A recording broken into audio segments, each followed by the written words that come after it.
Rick, sometimes players like to talk about, we treat the losses the same way we treat the wins, but it almost looked yesterday like, treating a big win in Vancouver might have carried over to not being able to muster up that same type of intensity and execution in Calgary. Did you sense that as Yeah, well? we're a little bit off. That's not our game.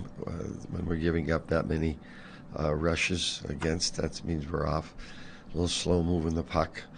Execution of the passes weren't there. Yeah, we were off.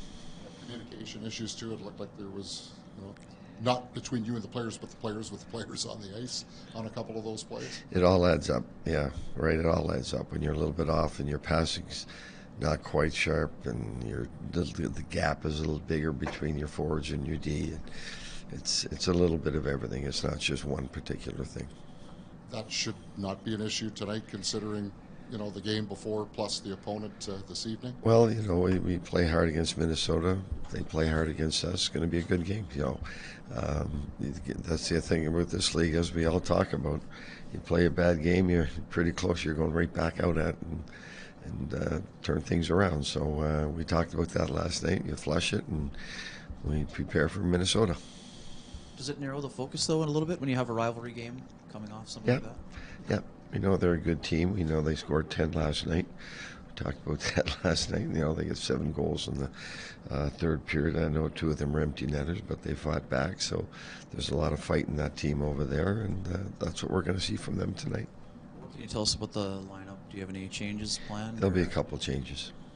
Can you elaborate on those, or no?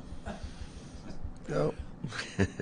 Line changes or personnel changes? There'll be some personnel changes. And then LB starts, right? LB starts. Okay. And just a quick one.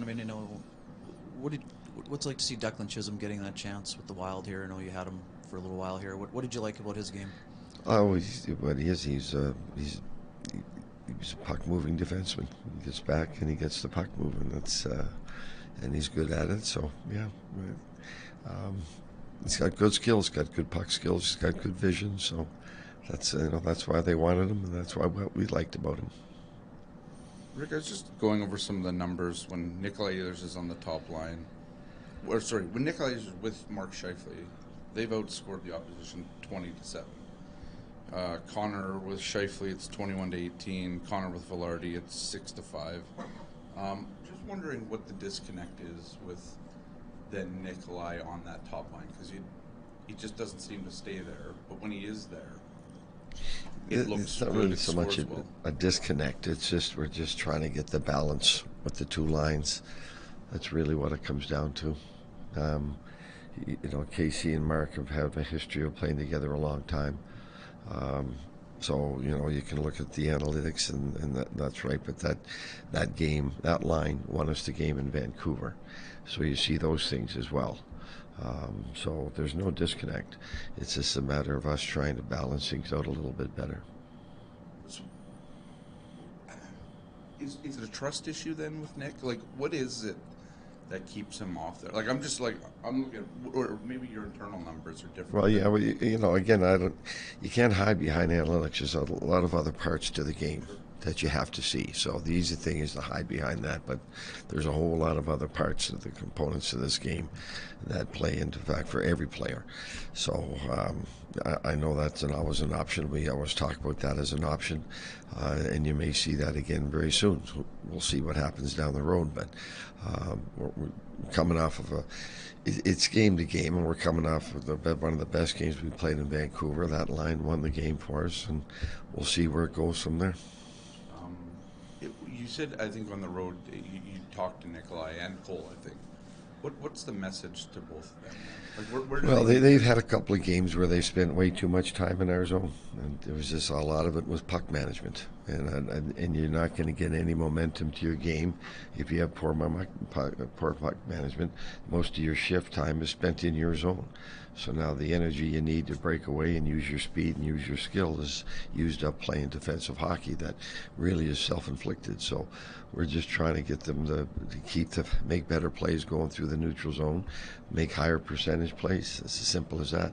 We turn the puck over, you're playing defense for the 20 seconds. You get the puck, you get it back, back, you're dumping it in. So all your numbers get all screwed up. Rick, given the tone and the temperature of the back-to-back games against Minnesota last time with Brendan's hit on Kaprizov and then Ryan Hartman high-sticking Cole the next day, what carryover, if any, do you anticipate, considering that your clubs haven't met for over a couple months? Well, again, there's a lot at stake for them. I don't expect them to come out and. I think those things have been dealt with, and it's a whole new game. So the players dictate all of that. We wish we'd kind of kept it out of the media. That's our side, but it didn't, so you deal with it. But the most important thing for both teams tonight is the 2 points, and the players will take care of things on the ice. Have you addressed just the dynamic, like with your club in anticipation of this game? We haven't dealt with this game yet, John. We dealt with last night, and we'll deal with tonight's game tonight. Players aren't here this morning, so we'll deal with it tonight. But the focus is on how we play, not about the other things. That's just noise. That's just distractions. There's certainly we want to play. The rest will take care of itself. Knowing that all teams circle players on a board, like for their offensive capabilities and stuff, but a player like Ryan Hartman who likes to agitate and stir things up. Is he circled on the board in a different way that you really expect me to answer that? Sorry? Do you really expect me to answer that? No. Ryan, he plays the game hard. He's a good player.